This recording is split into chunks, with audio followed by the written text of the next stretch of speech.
The three girls look at each other, then back to Bly. Before nightfall, Bly adds, putting noticeable weight on the statement.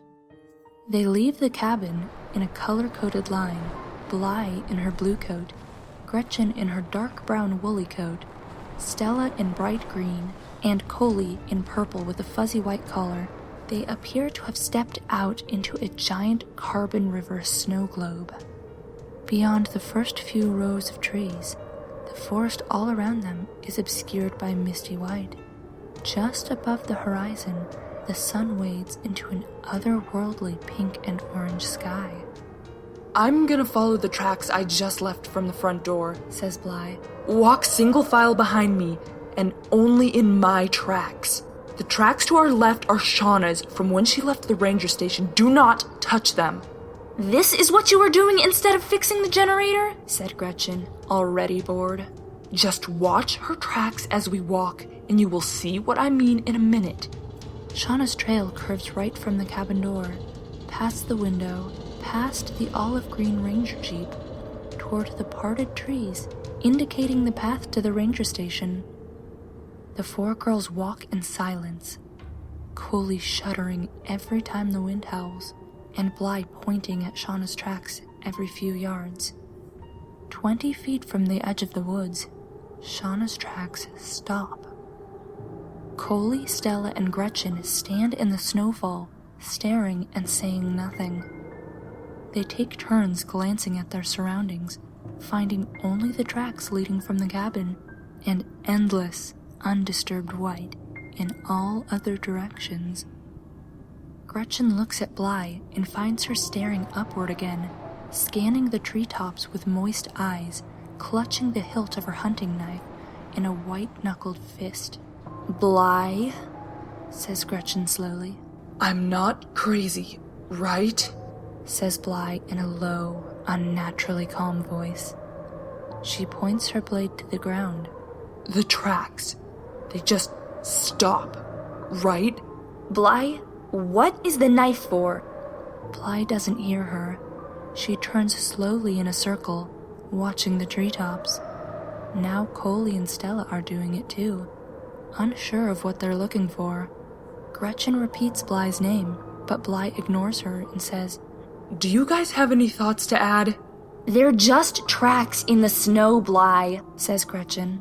Bly looks Gretchen in the eyes and flails the knife at the tracks. "And they don't go anywhere. They just stop dead. What did she do? Flap her arms and fly to the ranger station?" What's in the trees?" says Coley, her voice trembling. "You keep watching the trees." "Bly, for real," says Gretchen. "Put the knife away." "Everyone back inside," says Bly. "What about the generator?" says Stella. "No generator. We're going back inside, all of us, now." "What the hell has you so worked up?" says Gretchen. Coley, shivering harder, says in a very small voice, "Wendigo." Everyone looks at Coley. Coley stares at Bly, awaiting a reply, and Bly says nothing. Gretchen, pointing her fingers at Coley's nose, says, "Don't even think about it. Bly planted those spook stories in your head and now they're running away with your tiny little ape brain. Shauna's at the ranger station, or she's spacing out in the woods again. Snow could have fallen from the trees and covered up the rest of her trail." "I called the station," says Bly, shaking her head, still watching the forest. "Nobody's there." "So the phones are out. So we walk 10 teeny little minutes to the..." Bly looks hard into Gretchen's eyes. "The phones are working. There is nobody there." "So we walk and wait for them." "If we do that, the sun will be down before we get back. Everyone inside, I mean it." "But what if she got hurt on the path?" says Stella. "She could freeze to death." She then sighs in disgust as Coley dashes back to the safety of the cabin. Breaking out her smartphone and accessing her flashlight app, Gretchen says, "We can look for Shauna till dark. No sense in all of us getting lost. We just walk to the ranger station, see who's there, and then we head right back. We're gone a half hour tops." Bly neither speaks nor moves while Stella is already trudging through the snow to the ranger station path. The sun has already begun creeping behind the distant mountains. For once, Gretchen looks at Bly without any sign of disdain or smarm. "We'd feel a lot safer if you were with us." Bly clenches her jaws together as she reflects on Gretchen's solution to the traffic cop accident and several other terrible scenarios in which Gretchen's boneheadedness resolve had been the rubber cement keeping the Hellraisers Club from breaking apart. She swallows hard, then reluctantly heads into the trees with Gretchen at her heels. The Carbon River Ranger Station is an even smaller cabin than the Bearheart. Slightly larger than a public restroom facility, it sits in its own little snowy clearing on the lip of a sprawling valley, with the park road cutting through the clearing's belly like an asphalt river. A ramada reaches 10 feet out from the roadside walls to protect visitors from rain and snow as they head to the historical bulletin boards by the entrance. The lights are on inside, the furnace toasty warm. Apart from a couple cups of coffee in the front office, cold to the touch, the girls find no trace of Shauna or the park rangers. Bly finds a set of car keys on the reception desk and ducks outside to check the perimeter. Gretchen dials the Bearheart cabin on the office phone. It rings a dozen times before Coley finally answers, only to get an earful from Gretchen for taking so long. "Did Shauna turn up yet?" says Gretchen. No, she hasn't. Guys, it's real dark here now. Hurry back already, would ya?" Gretchen's throat growls in disgust and she hangs up. Bly returns, tossing the car keys onto the reception desk. "There's a Jeep out back," says Bly. "I can't find hide nor hair of anybody who drove it. No tracks anywhere." She leans forward on the reception desk and takes a breath, her eyes bouncing erratically around the office. "If the tracks have been snowed over, that means nobody's been here since Shauna talked to her dad." "It's not their only Jeep," says Gretchen. "It just means they've been working all this time. He probably called from one of the other visitor centers." "It means," says Bly, "that I was right and Shauna never made it here." The girls stand in silence, listening to the low howl of the wind outside. "What now?" says Stella. "Do we chill here or go back?" Bly stays frozen at the front desk, clenching her teeth, staring ahead at nothing. Gretchen stands with her arms folded, looking from one friend to the other. "Coley's getting scared," says Gretchen, tucking her trembling hands under her armpits. "We should head back before she has a psychotic fit." Bly doesn't seem to want to move, but after a minute, her muscles start to relax, and she lets out an unsteady sigh. "We spread 100 feet apart on the way back. You south of me, Stella north, and I will take the normal path. If Shauna is in the woods, maybe one of us will find her that way." She glances out the rear window at the dim orange sky, glowing on the other side of the valley. "When the stars come out, you both head towards me with no delay. I'll stand and wait, and we will head back together and try again in the morning." Gretchen scribbles a note before following the others out the door, leaving it in an obvious spot on the reception desk. "Call Bearheart Cabin as soon as you're in. G." In the daylight, the forest is vast enough, but at night, it becomes an endless hell of shadows and trees that, even with access to a compass, seems to only lead in circles, if anywhere at all.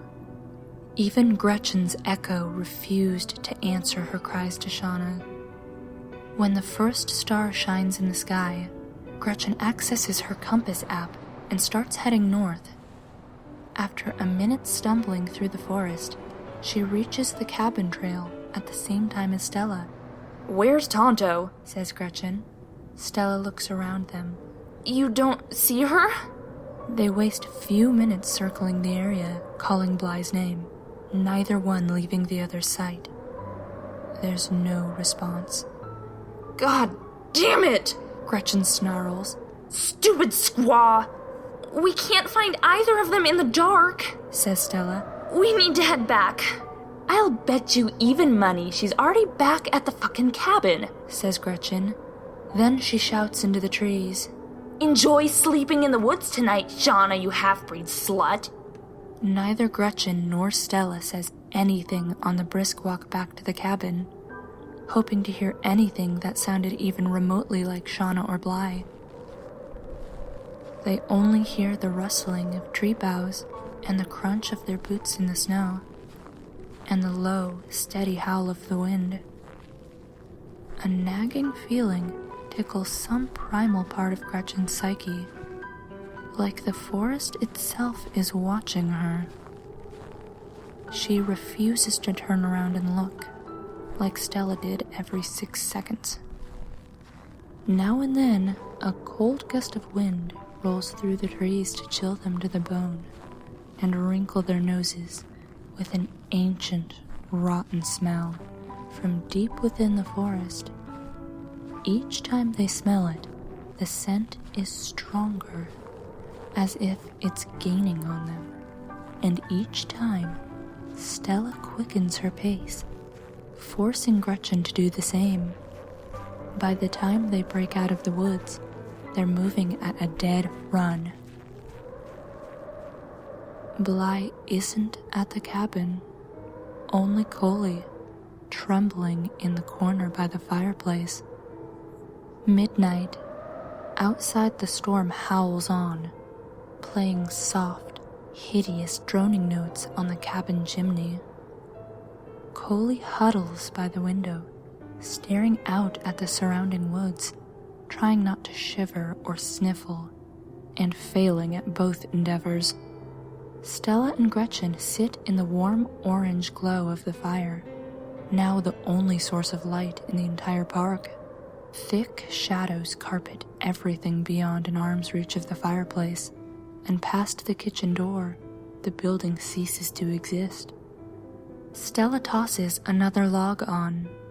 Gretchen sits with the cabin phone to her ear as it rings unanswered for the 30th time. She debates whether or not to share something that had bothered her during their first fruitless search for Shauna. Loathing the silence, she decided to share. "We should have run into some kind of wildlife out there, shouldn't we? Before nightfall?" Stella glances at Gretchen briefly, in mid-drink from her flask. "Be glad we didn't. Shauna said that there have been no birds in the woods since we got here. The forest has been dead quiet all this time. I never noticed it until she pointed it out, did you?" Stella struggles to think in spite of the alcohol sloshing around in her head. She shakes her head no. Gretchen then slaps the flask out of her hand and across the room. "Sober up, goddammit! What the hell?" shouts Stella. "Nobody drinks or smokes anything till we get out of here, you got it? Bad enough that the best of us are missing. We don't need a drunk tripping us up too." "Oh, now you call him the best of us," says Stella, baring her teeth as she speaks. "Why can't you say that when they're around to hear it, you fucking hypocrite? What kind of nice things do you have to say about me and Coley when we aren't around?" Gretchen doesn't reply and stares at the wall.